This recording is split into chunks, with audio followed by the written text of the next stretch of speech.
अनामिका, ये एक चिट्ठी पोस्ट की गई है सोनम वांगचुक की तरफ से, और वो इस चिट्ठी के जरिए एक बार फिर से उसी बात को दोहरा रहे हैं जो संसद मार्च की कॉल है उसको, यानी खुद की और सीजेपी के लीडर्स को संसद तक जाने की इजाजत दिए जाने की शर्त अपने अनशन को खत्म करने के लिए लगा रहे हैं। क्या यह मुमकिन है?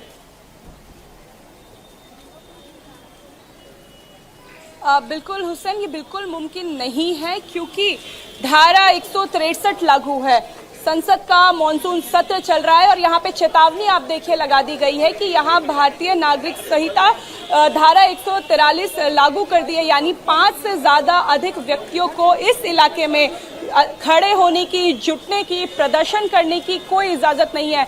अमूमन ये होता भी है जब संसद का सत्र चलता है तो जंतर मंतर पर भी उन 20-22 दिनों तक प्रदर्शन की इजाजत नहीं होती है, लेकिन क्योंकि ये प्रदर्शन पहले से चल रहा था, सेंसिटिव हो रहा था, लोग यहाँ जुड़ रहे थे, स्टूडेंट्स आ रहे थे, छात्र आ रहे थे, ऐसे में दिल्ली पुलिस ने सेफ्टी को ध्यान में रखते हुए उन्हें यहीं रुकने दिया, उन्हें प्रदर्शन से नहीं हटाया गया। जबकि ये अनाउंसमेंट कल कर दी गई थी कि 7 बजे के बाद प्रदर्शन स्थल को खाली कर देना होगा, लेकिन यहां से लोग नहीं गए। इसीलिए अब दिल्ली पुलिस ने सारी सुरक्षा की जिम्मेदारी ले ली है और आप देखें कि यहाँ पे जो मेटल डिटेक्टर कल प्रदर्शन साइट पे लगाए गए थे उसे प्रदर्शन साइट से 100 मीटर की दूरी पर लगा दिए गए हैं। यहाँ पर जो लोग आ रहे हैं, आपको यहाँ पे भी इसके बाद बैरिकेडिंग खत्म हो जाती है, लेकिन जब अगर संसद मार्च होता है तो केवल यहीं तक, इस बैरिकेडिंग तक ही लोग आ पाएंगे और ये जगह प्रदर्शन साइट से लगभग 100 मीटर ही दूर है। यहाँ पे आप देखिए, आपको बड़ी बड़ी बसें नजर आएंगी। अगर लोग यहाँ तक पहुँच जाते हैं और यहाँ से आगे बढ़ते हैं तो उन्हें यहाँ से डिटेन कर लिया जाएगा, इन्हीं बसों में बैठा के आगे लेके जाएगा। लेकिन पुलिस की तैयारी यहाँ तक नहीं है। ऐसी तैयारी हम पुलिस के 26 जनवरी और 15 अगस्त के समय में देखते हैं। ITO तक ये बैरिकेडिंग कर दी गई है। अगर आप नोएडा से आ रहे हैं, फरीदाबाद से आ रहे हैं तो बॉर्डर्स पे चेकिंग हो रही है। कोई भी अगर ऐसी गाड़ी दिखती है जिसमें बहुत ज्यादा लोग हैं तो उस गाड़ी की भी चेकिंग की जाएगी।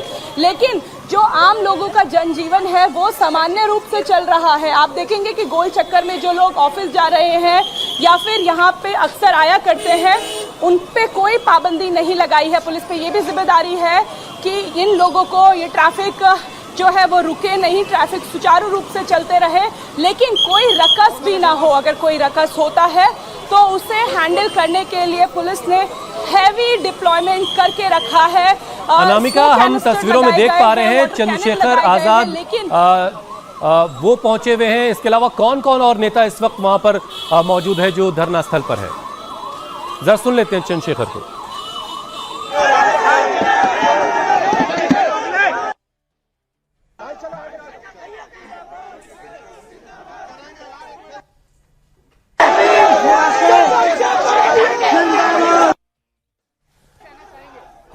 हम एक बार से अभय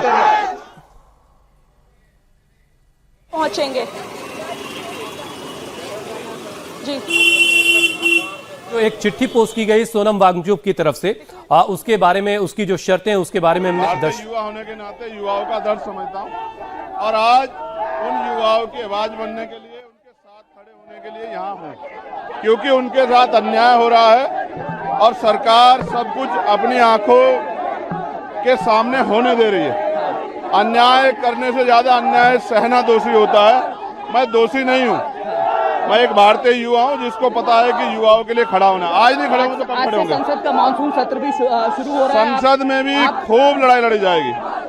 जितनी लड़ाई संसद में लड़नी है उससे ज्यादा लड़ेंगे। सोनम वांगचुक साहब ने 3 कंडीशन रखी है। क्या? कि इस हंगर स्ट्राइक को खत्म किया जा सकता है अगर कोई प्रतिनिधि मंडल उनसे मिलने जाए, कोई प्रतिनिधि सीजेपी की मांगों को मान ले या फिर कोई प्रतिनिधि मंडल यहाँ पर आए और इनकी बातों को सुने। नहीं, बात उनसे भी बात करेंगे।